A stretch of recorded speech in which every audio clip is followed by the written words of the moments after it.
escuela tenga ciertas ramas, ¿verdad? Para que podamos orientarnos si es que nos llama la atención la ciencia, porque bueno, hablando de mi experiencia personal, recuerdo que me interesaba mucho, pero yo no sabía a qué actividades ir, a quién preguntarle, no sabía absolutamente nada y creía que todo era súper difícil y que yo no tenía la capacidad para aprender esas cosas hasta que no estuviera en la universidad o hasta que no fuera pues ingeniera o científica o lo que fuera.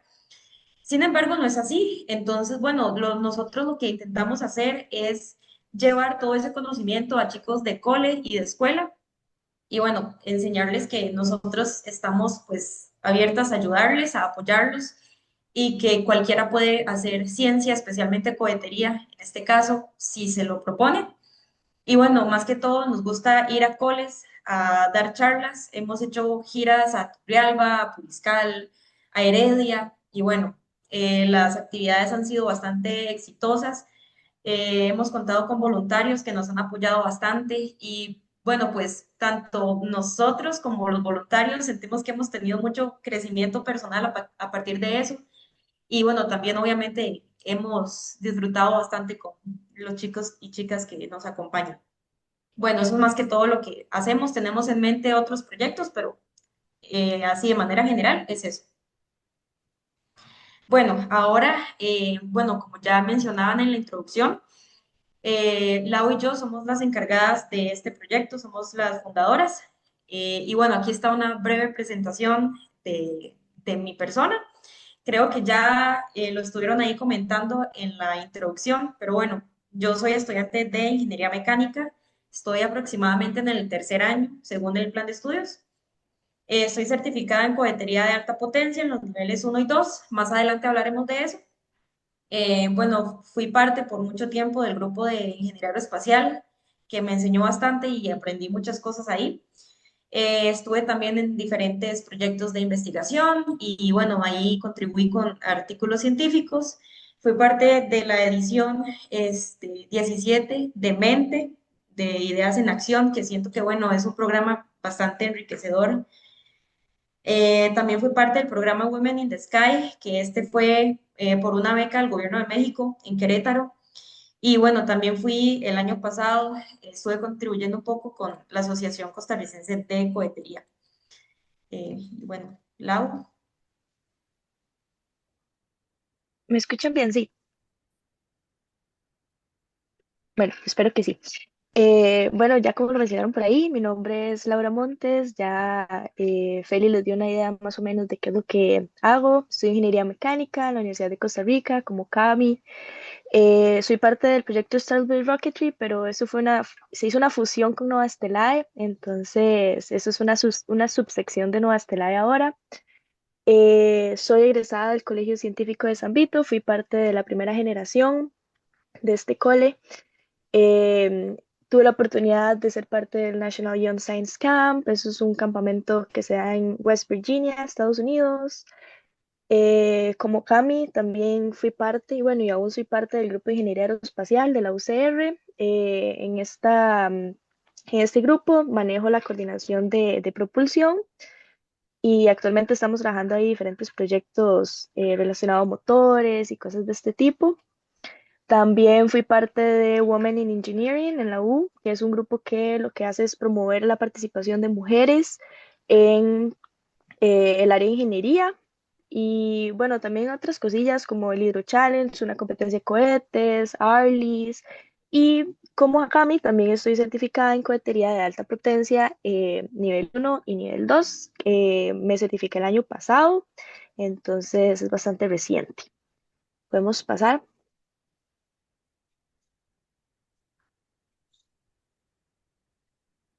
Ok. Cam, ¿las quiere explicar ustedes?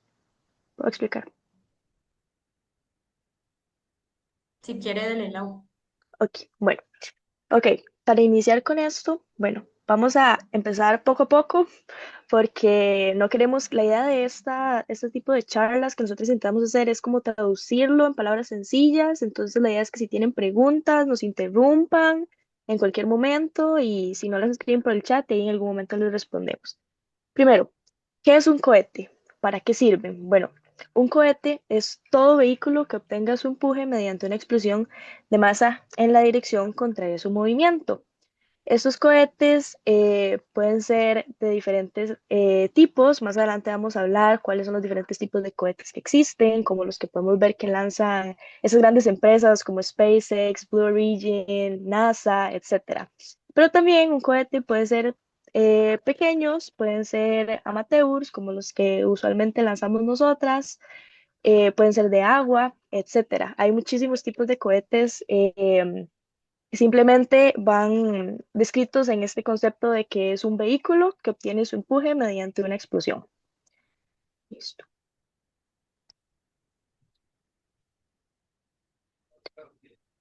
¿Puedes pasar la Cami?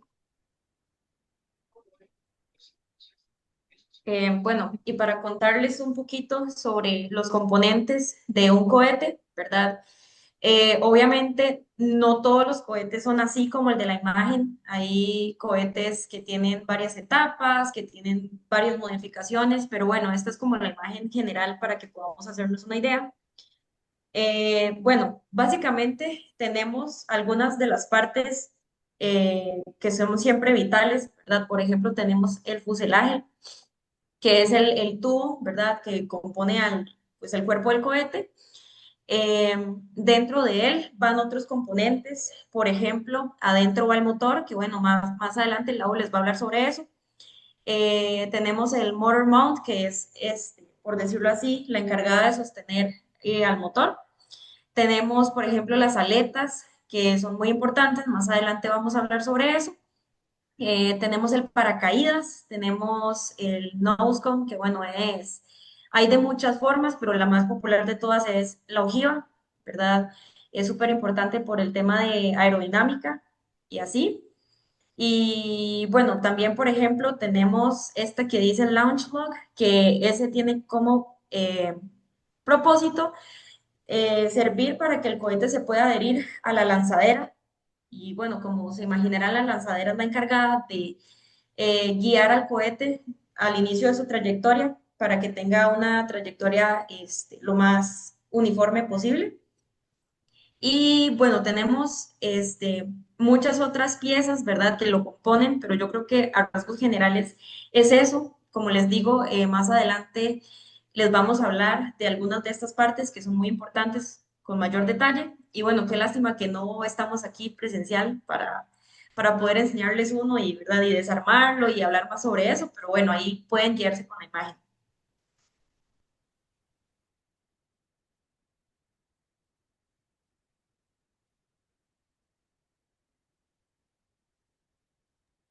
Ok, como les mencionaba, hay diferentes categorías en lo que es cohetería. Están cohetería amateur, que esa es la cohetería que usualmente hacemos nosotros, ya que es como la más accesible para nosotras como personas estudiantes y con las que usualmente hacemos demostraciones y así. Esos son cohetes bastante pequeños, usualmente se arman en kits que ya vienen prediseñados. De igual manera, más adelante les vamos a enseñar como el proceso que lleva al diseñar un cohete, porque también lo podemos diseñar nosotros, claro que sí. Pero sí, este tipo de cohetería que es un poco más accesible para todas las personas. No llegan a alturas, no, estos no salen de la órbita, son bastante, no son pequeños, pero sí no alcanzan categorías suborbitales como la siguiente categoría. Estos son ya cohetes muchísimo más grandes, cohetes que alcanzan ya la órbita, pueden quedarse en orbitando o dependiendo de la misión que tengan, pueden, salen y regresan, etcétera. Y ya también tenemos cohetes orbitales como los que vemos que tiene NASA, que tiene SpaceX, Blue Origin, etcétera, que son cohetes que ya salen de la órbita y ya tienen misiones muchísimo mayores. Entonces, estas son como las tres categorías principales. De estas también hay como subsecciones, entonces es importante mencionarlas. Vamos a seguir.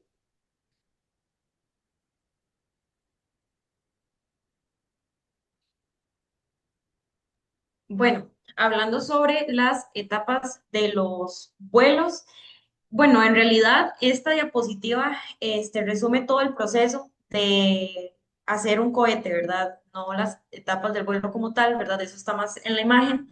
Y creo que eso mejor lo conversamos cuando hablemos de estabilidad aerodinámica, que más adelante yo les voy a comentar sobre eso, para no hacerla repetitiva. Pero bueno, hacer un cohete es más que solo agarrar lo primero que veamos y reunir todos los materiales, ver que tenga forma de cohete y hacer que se mueva de alguna manera, ¿verdad? Es mucho más que eso. Es un proceso que puede llevar incluso años. Hay que tomar muchísimas cosas en cuenta, hay que considerar que es un proceso en el que nos tenemos que devolver muchas veces, que implica trabajo en equipo, etcétera, ¿verdad? Porque la idea es complementar pues muchas áreas de conocimiento para poder pues lograr nuestro objetivo. En primer lugar tenemos planificación y diseño, que bueno, es cuando nosotros nos sentamos y decimos queremos hacer un cohete. ¿Qué queremos que haga? ¿Qué altura queremos que alcance? Eh, Más o menos de qué tamaño queremos que sea, qué materiales tenemos, cuánto tiempo, ¿verdad? ¿Qué esperamos en los próximos meses? Y cosas así. Después de eso, vamos con la parte de simulaciones. Nosotros no podemos hacer un dibujo así a mano y ya con solo verlo decir, listo, ese va a ser el cohete. No, tenemos que hacer simulaciones. Para eso hay herramientas muy útiles, por ejemplo, OpenRocket, que es como fundamental cuando queremos hacer este tipo pues, de diseños, ¿verdad? Porque nos puede decir aproximadamente qué altura va a alcanzar dependiendo de los parámetros que le damos y qué cosas tenemos que tomar en cuenta o mejorar en el diseño. Después de eso, cuando ya tenemos un diseño preliminar definido, vamos con la construcción y ensamblaje. Obviamente aquí se incluye la parte de manufactura, que es bastante delicada, que es un proceso lento, ¿verdad? También tenemos las pruebas de verificación, ya cuando necesitamos saber si las cosas que pensamos de verdad sirven o si tenemos que mejor cambiarlas o pensar en otra solución. Y bueno, pues el análisis post lanzamiento que implica todo esto que les mencionaba, ¿verdad? Como les digo, es un proceso que no es lineal, nos tendremos que devolver, tendremos que cambiar cosas a último momento. Puede ser que hoy esta sea la mejor opción, pero que mañana descubramos algo más que hace que la opción que estábamos valorando no tenga sentido, ¿verdad? Es un proceso bastante interesante.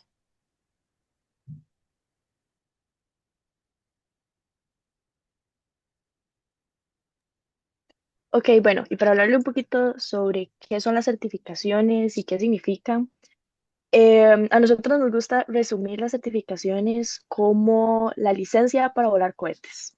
Como la licencia que uno necesita para manejar un carro, esa es la licencia que se necesita para lanzar cohetes de este tipo. Hay diferentes niveles de certificación. En el caso de Camila y yo, tenemos nivel uno y nivel 2. Para obtener estas certificaciones, nosotras viajamos a Black Rock, Nevada, ya que esto es un desierto, entonces ahí se pueden hacer lanzamientos.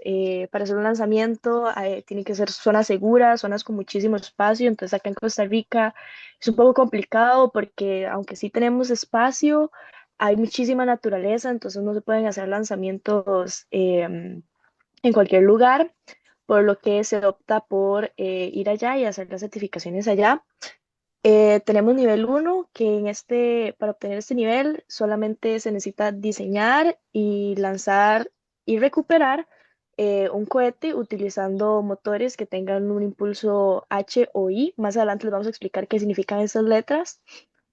Ya para el segundo nivel, hay que primero obtener el primer nivel, lanzar el cohete, recuperarlo, lo revisan y aseguramos que esté bien. Y ya ahí obtenemos nivel uno, pasamos a nivel 2, hacemos un examen escrito, preguntas de teoría, de seguridad, etcétera. Se lanza otra vez el cohete y con un motor un poco más grande y igual el proceso de recuperación y revisión. Ya para nivel 3 son lanzamientos de motores muchísimos grandes, son motores con impulsos de M, N, O. Estos ya son cohetes que alcanzan 3, 4, hasta 5 kilómetros de altura, entonces son cohetes muy grandes.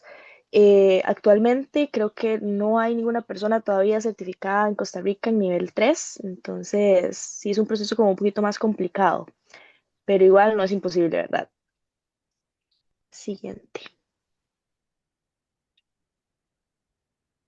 Aquí podemos ver un poquito de algunas fotos de nosotras en las certificaciones. Acá tenemos el grupo del 2022, que fue el grupo donde se certificó Cami, y yo estoy en el grupo del 2024.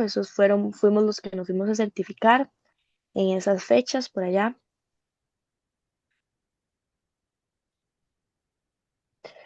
Aquí también podemos ver fotos de los motores, de los cohetes. En este caso son los cohetes que hicimos nosotros el año pasado. Fuimos los que nos iban a certificar. Entonces ahí están los motores y todo. Y por acá podemos ver un lanzamiento. Este es un M, me parece. Sí, es un motor bastante grande. Entonces es un lanzamiento demasiado chiva. Si los pueden poner atención a cómo suena, suena increíble. Entonces es una experiencia chivísima. Por ahí hay otro video en la próxima diapositiva.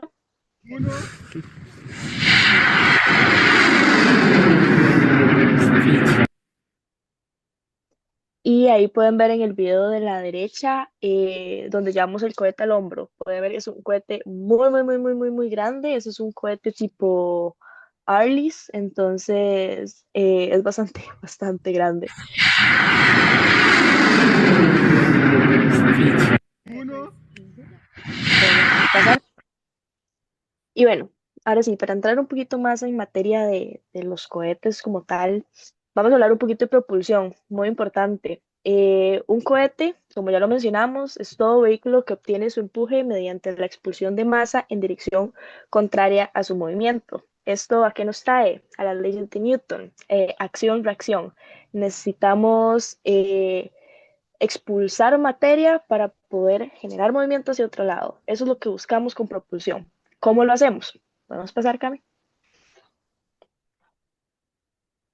Hay muchísimos tipos de propulsión. En este caso los podemos eh, categorizar en tres tipos, en propulsión química, propulsión eléctrica y propulsión física. Todas estas tienen sus subcategorías y en este caso sí nos vamos a enfocar un poquito más en lo que es propulsión química.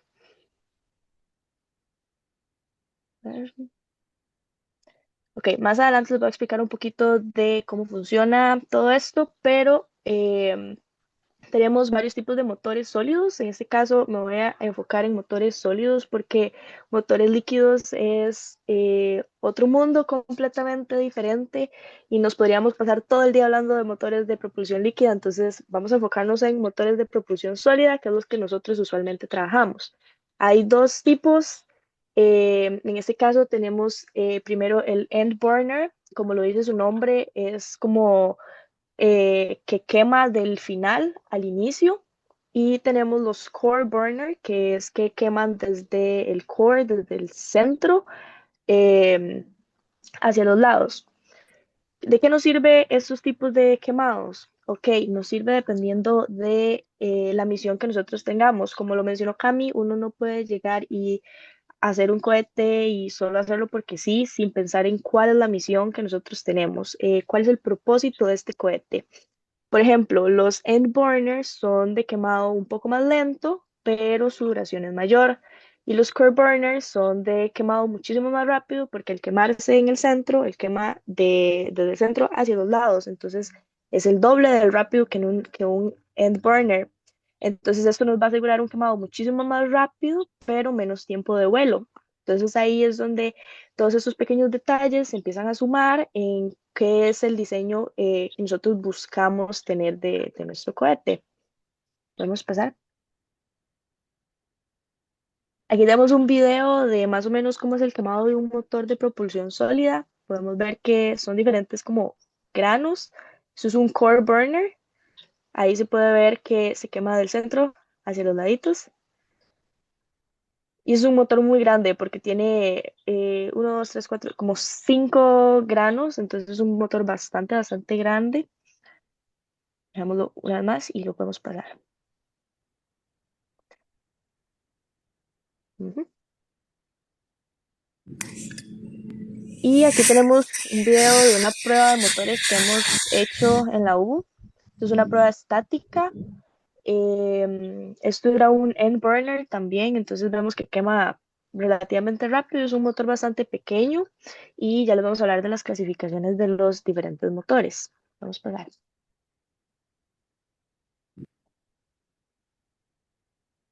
Ok, bueno, vamos a hablar de combustión porque pensé que venía la diapositiva de los motores, pero todo bien. Ok, el proceso de combustión necesita tres cosas: calor, un oxidante y un combustible, ¿verdad? Entonces, cuando tenemos estas tres cosas, ya empieza el proceso de combustión. Este proceso, ¿cómo inicia? ¿Cómo se quema un motor? Inicia el proceso de ignición, que es cuando nosotros le damos inicio al quemado del motor. Este empieza a quemar, a quemar, a quemar, a quemar, a quemar, y esa es su fase de empuje, que es donde el motor está activo, donde el motor se está quemando y ya el cohete alza vuelo, ¿verdad? Luego tenemos una fase de inercia. ¿Qué pasa cuando el motor deja de quemar, cuando ya el combustible se acaba?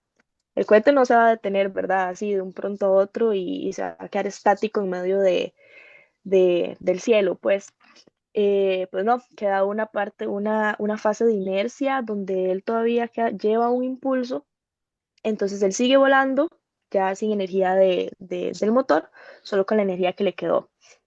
Ya en este caso, ya él va a llegar a una parte de un apogeo que se llama, que es la parte máxima de altura que llega el cohete y empieza a descender, y ahí sucede la detonación de carga de eyección.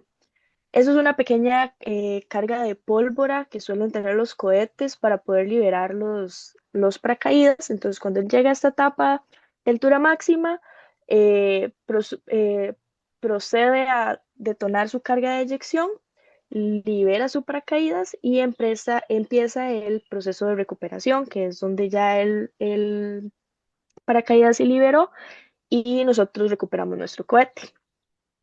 Vamos a ir. Ok, acá está lo de clasificación de motores.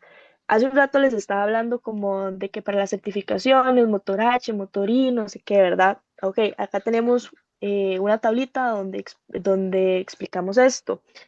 Tenemos motores desde la A hasta el O, siendo lo A lo más pequeño y O lo más grande.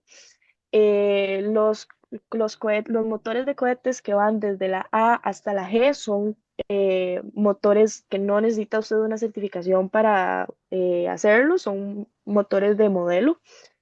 Ya para el H al I es nivel uno, después tenemos del J al L nivel 2 y del M al O nivel 3. Y ahí en la tablita podemos ir viendo la diferencia de los impulsos.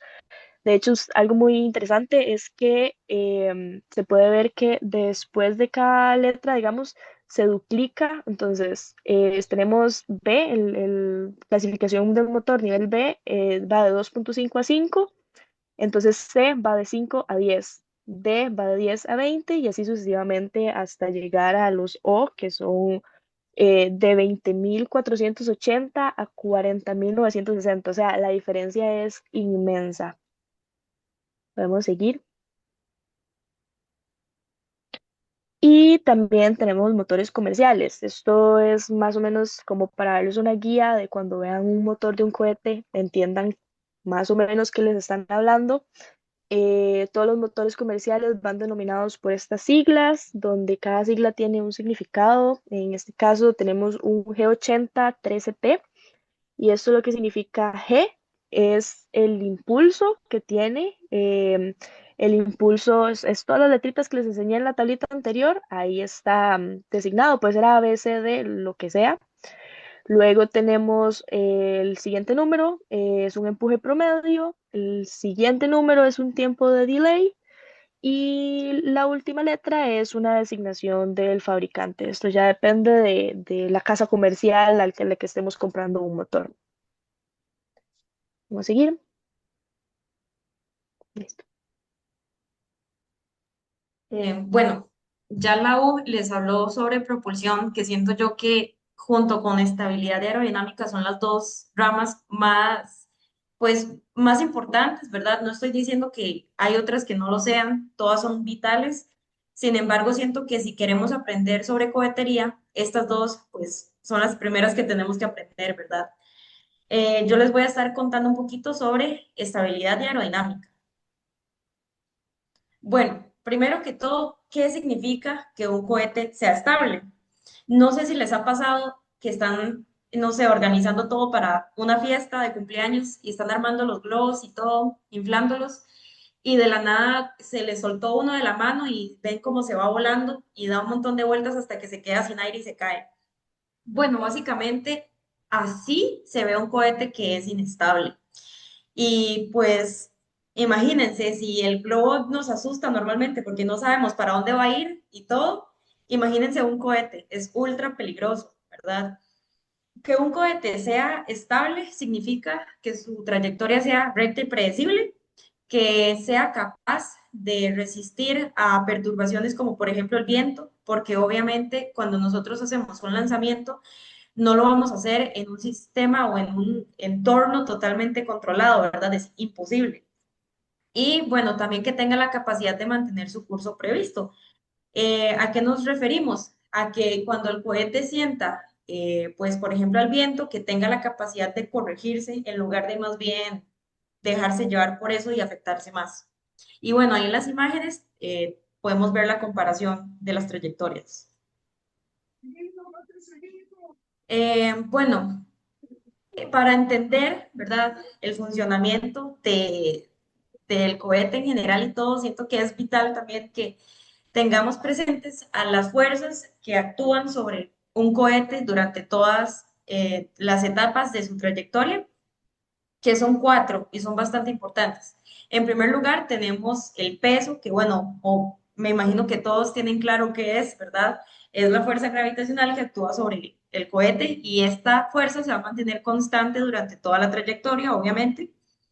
También tenemos el arrastre, que el arrastre es precisamente generado por el aire, por el viento, ¿verdad? Y es algo que nosotros intentamos corregir por medio de la aerodinámica, que vamos a hablar de eso más adelante, ¿verdad? Y bueno, es la fuerza que supone el movimiento del cohete a través del aire, como dice ahí la presentación. También tenemos el empuje o el impulso, que es el generado por los motores. Esta fuerza también es sumamente importante porque gracias a ella esta trayectoria va a iniciar, si no el cohete se va a quedar ahí quieto y nunca se va a mover. Y es una fuerza que es muy especial porque es variable y con el tiempo va a cambiar, ¿verdad? Dependiendo de cómo se comporte el motor. Todo eso a partir de lo que Lau les acaba de contar, ¿verdad? Tenemos la fuerza de elevación, que es una fuerza que actúa perpendicular al flujo del aire y en cohetes puede generarse debido a la forma de las aletas y al cuerpo del cohete cuando hay un ángulo de ataque. Eh, Al menos a mí se me hace muy difícil verlo en un cohete, entonces siento que es más fácil que lo veamos en un avión. No sé si se han preguntado cómo hacen los aviones para elevarse, ¿verdad? Algo tan increíblemente grande y pesado, ¿cómo hacen para volar como si nada, ¿verdad? Es gracias a la fuerza de elevación. Como pueden ver, es esta que se opone pues al peso. Y esto, bueno, también está muy relacionado con las aletas y con todo lo demás. Pero bueno, yo no soy experta en aviones como para poder darles detalles. Sin embargo, a mí me gusta ubicar esta fuerza usando de ejemplo a los aviones. Ok, ahora tenemos a las fuerzas durante cada etapa de nuestra trayectoria, porque como les contaba, ellas se van a ir turnando para, pues, para hacer que el cohete pueda cumplir con su trayectoria, ¿verdad? Y van a estar presentes en diferentes partes. Tenemos la primera parte que es el despegue, ¿verdad? Cuando iniciamos, solamente vamos a tener dos fuerzas. Vamos a tener el peso, que siempre va a estar ahí, y vamos a tener el empuje, que es el motor, ¿verdad? Es el que va a hacer que inicie el movimiento. Y bueno, ahí como pueden ver está la lanzadera, guiando la trayectoria que va a tener nuestro cohete, ¿verdad? Después de eso, vamos a seguir en la etapa del vuelo propulsado. Resulta que va a haber una parte de nuestro vuelo en donde el cohete va a subir por la acción del motor, o sea, el motor va a estar ahí constantemente empujándolo, ¿verdad? Aquí se va a generar cierto ángulo de ataque, vamos a tener arrastre porque ya vamos a tener relación pues con el aire, como les comentaba, porque ya hay velocidad, ya el, el cohete, por decirlo así, está abriéndose paso, ¿verdad? En el flujo de aire y bueno, y el peso. Luego de esto vamos a tener un vuelo inercial. ¿Qué significa esto? Que el motor ya terminó, pero como dice Lau, acá pues tenemos que tomar en cuenta pues las leyes de Newton y todo esto. Entonces, cuando el motor deje de funcionar, por inercia el cohete va a seguir subiendo, ¿verdad? Y cuando ya se le agote esa energía, por decirlo así, vamos a llegar al apogeo, que el apogeo va a ser el punto más alto al que va a llegar y va a ser donde por un instante su velocidad va a ser cero. Y bueno, una vez que llega el apogeo, aquí hay que tener muchísimo cuidado porque en ese preciso instante que ya el cohete está quieto, vamos a liberar el paracaídas, ¿verdad? Que esto se hace con eh, bueno, pues hay muchos tipos de liberación de paracaídas, ¿verdad? Pero tenemos que ser muy precisos porque si lo hacemos unos segundos después, cuando ya el cohete esté en caída libre, pues eso nos va a traer muchos problemas. Entonces hay que tener cuidado con eso, ¿verdad? Y bueno, después de que el paracaídas se abre, el cohete va a caer y mientras va descendiendo, ¿verdad? Vamos a tener a la fuerza de arrastre, esta vez a nuestro favor, porque el paracaídas funciona por medio de la fuerza de arrastre y por supuesto vamos a tener el peso, otra vez. Y bueno, después de eso, el cohete llega al suelo, lo podemos recuperar, etcétera. Ahora, no solo las fuerzas son importantes, también tenemos otros conceptos que son bastante interesantes que, bueno, tenemos que conocer. El primero es el centro de gravedad. Bueno, eso se ve normalmente en cursos de física y todo, pero bueno, asumiendo que no todos han llevado cursos de física, les voy a explicar más o menos qué es. Dice, el punto del cohete donde se puede concentrar de manera ficticia toda la masa del cohete. No sé si les ha pasado como que están jugando con una cuchara y hay un punto específico en donde si ustedes ponen su dedo, la cuchara se queda como en equilibrio y no se cae, pero no es en el centro, ¿verdad? Es en cierto punto específico. Bueno, ese es el centro de gravedad de la cuchara, para que lo tengan un poco más claro. Y el centro de presión es el punto sobre el cual se puede aplicar la resultante de todas las fuerzas aerodinámicas ejercidas sobre el cohete. Tal vez eso es más difícil de ver y no les puedo dar, no se me ocurre un ejemplo como así tan cotidiano, pero piénsenlo como que si nosotros tuviéramos que resumir el cohete tal vez como una partícula, todas las fuerzas estarían concentradas en ese punto, en el centro de presión. Y bueno, algo muy importante es que el centro de gravedad siempre debe estar adelante del centro de presión. La pregunta es, ¿por qué? Bueno, aquí está la explicación. Resulta que aquí tenemos la comparación de cuando un cohete es estable y cuando un cohete es inestable. Imagínense que el cohete va subiendo, ¿verdad? En este momento va a llegar, por ejemplo, el viento. Imagínense que llega de la nada así un montón de viento. ¿Y qué va a pasar? Va a empujar al cohete horizontalmente, o sea, perpendicular a su trayectoria. Entonces el cohete va a tender a generar ahí cierto ángulo, ¿verdad? La gracia de que el centro de gravedad esté adelante del centro de presión es que si está adelante se va a generar un momento recuperador que va a ser opuesto al giro que está siendo generado por el viento. O sea que si el viento está haciendo que gire para acá, el momento recuperador va a hacer que se estabilice y que vuelva otra vez a reducir ese ángulo. En cambio, si nosotros ponemos estos puntos al revés, este momento va a cambiar de sentido y más bien este momento va a contribuir a ese giro que le está generando el viento y va a quedar completamente inestable.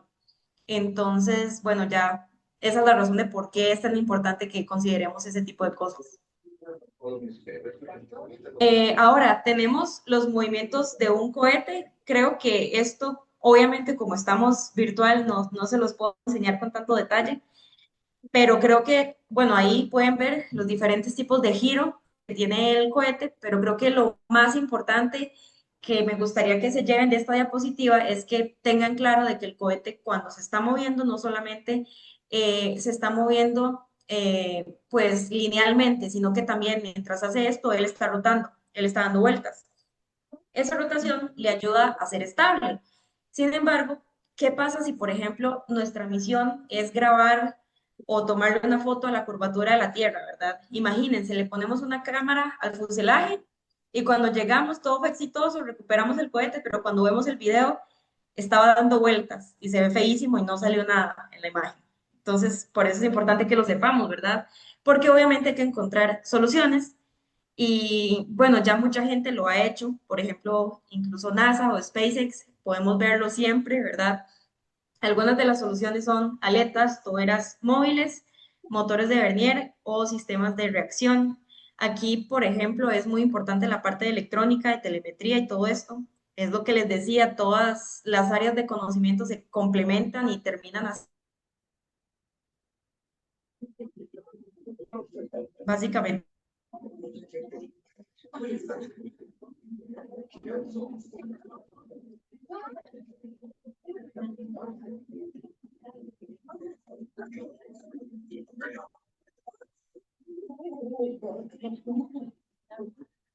Esa es mi chica.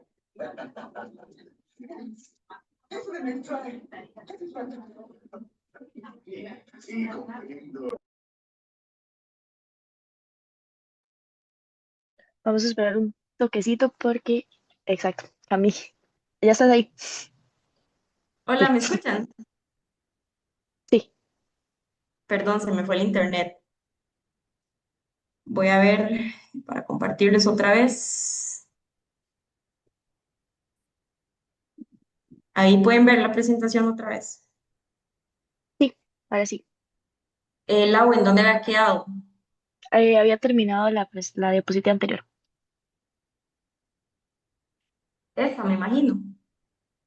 Sí. Iba por aquí entonces. Ujú. Sí, ahí disculpas, es que no estoy en mi casa y no tengo internet. Bueno, lo que les estaba comentando era que esos son algunos tips, ¿verdad? Para hacer que un cohete sea estable.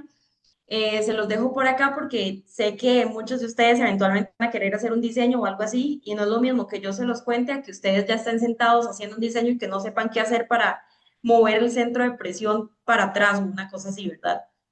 Esos son como los tips más básicos. En primer lugar, tenemos la regla del pulgar, que, bueno, básicamente nos dice que el centro de gravedad debe estar al menos la distancia de un diámetro de fuselaje arriba del centro de presión. Y bueno, ahí agregué ese detalle, cuidado con hacerlo excesivamente estable. Y con eso me refiero a que la idea tampoco es dejar al centro de gravedad así en el puro frente y el centro de presión al final, ¿verdad? O sea, que estén súper lejos. No tiene sentido. O sea, hay que tener cuidado y no hay que irse a los extremos. Luego los métodos para mover el centro de gravedad hacia adelante. Podemos agregar peso a la ojiva, hacer el fuselaje más largo o utilizar un motor más pequeño. Obviamente esto no está escrito en piedra, depende mucho de lo que ustedes quieran hacer, ¿verdad? Y por último, algunos métodos para mover el centro de presión hacia atrás es hacer el fuselaje más corto, usar aletas más largas o aumentar el número de las aletas que vayan a utilizar. Como les digo, o sea, todo esto depende del diseño, de lo que quieran hacer, ¿verdad? Pero es como lo básico que uno aprende cuando especialmente se va a certificar, que es bastante, es información bastante valiosa. Y bueno, ya ahora hablando un poquito más de la parte de aerodinámica, tenemos el nose cone. Como les contaba, hay muchas formas, sin embargo, al menos yo cuando estoy hablando de esta parte, por inercia mi cabeza le quiere decir ojiva, porque es a lo que yo estoy acostumbrada y es como la forma más común, sin embargo, no es la única. Vean todas las que hay, está la elíptica, está la parabólica, hay un montón. Y bueno, como pueden ver abajo, hay una línea, ¿verdad?, que nos dice que de la parte de la izquierda está la que tiene más arrastre y hacia la derecha donde hay menos arrastre. Y ustedes dirán, o sea, obviamente voy a usar la que tiene menos arrastre. No precisamente. Como les digo, depende de los diseños y no, nada está escrito en piedra, o sea, y todo es cuestionable y todo puede cambiar, ¿verdad? Pero bueno, para tal vez como para agregar más a esto, este tipo de cosas son importantes porque, bueno, no sé si ustedes saben nadar, al menos yo no lo sé, pero he visto, digamos, cuando las personas están nadando, tienen que poner las manos de una manera específica para poder abrirse paso en el agua, ¿verdad? Es porque el agua es un fluido y bueno, aunque el aire y el agua no se parezcan en nada, pues el aire también es un fluido, pero mucho menos denso. Entonces, pues el cohete, por decirlo así, tiene que nadar y obviamente necesita herramientas para poder nadar de mejor manera, ¿verdad? Y bueno, esta es una de esas maneras. Y finalmente tenemos las aletas. Como les digo, no es que siempre hay que usar tres, puede ser que ocupen cuatro. Y la forma también depende mucho de lo que ustedes quieran hacer. Eh, pero lo importante de las aletas es que podamos crear un perfil aerodinámico que sea capaz de crear una distribución correcta de presiones y que esto nos genere sustentación en el cohete, ¿verdad? Y bueno, hay todas esas formas, pero de hecho, por ejemplo, en un Open Rocket, nosotros podemos modificar los ángulos de diferentes medidas para personalizarlas aún más, ¿verdad? Y bueno, otros conceptos aerodinámicos que siento que son importantes con respecto a las aletas es que, bueno, nosotros tenemos que pensar incluso en los detalles más mínimos, ¿verdad? No las vamos a armar ahí a lo feo, las vamos a cortar a como se pueda y ya está, porque nada que ver, digamos, tenemos que pensar en el aire microscópicamente, o sea, tenemos que imaginarnos que es algo que está bajando una gradita, ¿verdad? Y tenemos que pensar en cómo va a bajar esa grada y en todas las afectaciones que va a tener el cohete a partir de eso, porque sí es bastante delicado.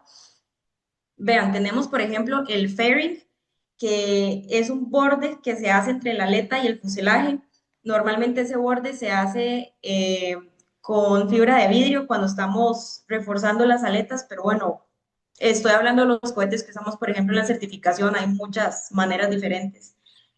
Es bastante importante. Vean ese borde que está después de las aletas, ¿verdad? Que todo, o sea, que las aletas no están pegadas justo al final del fuselaje, sino que hay un borde. Ese borde es el que yo les cuento que es como la gradita que tiene el aire para no caer tan bruscamente, ¿verdad? Y que no pase directo, sino que tenga como ese balance. Y bueno, tenemos las orillas, por decirlo así, de la aleta, que también deben ser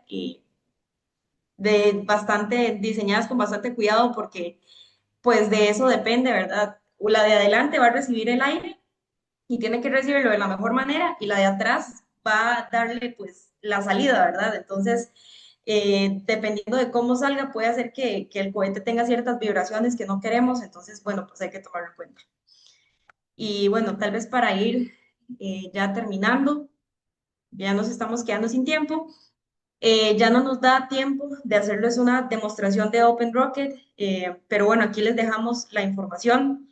Es lo que les estaba contando al inicio, que es un programa bastante útil que podemos utilizar para hacer nuestros diseños y para hacer simulaciones. Entonces, ahí, si quieren, quieren más información de fijo, nos pueden preguntar.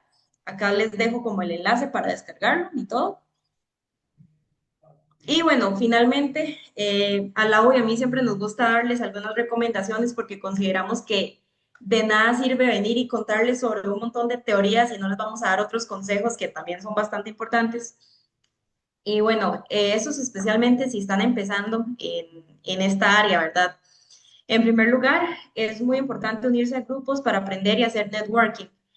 Yo sé que muchas veces no nos gusta tal vez como conocer a gente nueva, y lo digo porque a mí me pasó por mucho tiempo, ¿verdad? Pero a veces conociendo a gente nueva y haciendo pues amistades y todo, terminamos haciendo cosas gigantes y bueno, yo creo que el ejemplo más claro somos Lau y yo, porque si no nos hubiéramos unido, esto no hubiera salido, no tendríamos el proyecto, no tendríamos giras, no tendríamos nada. Entonces es muy importante.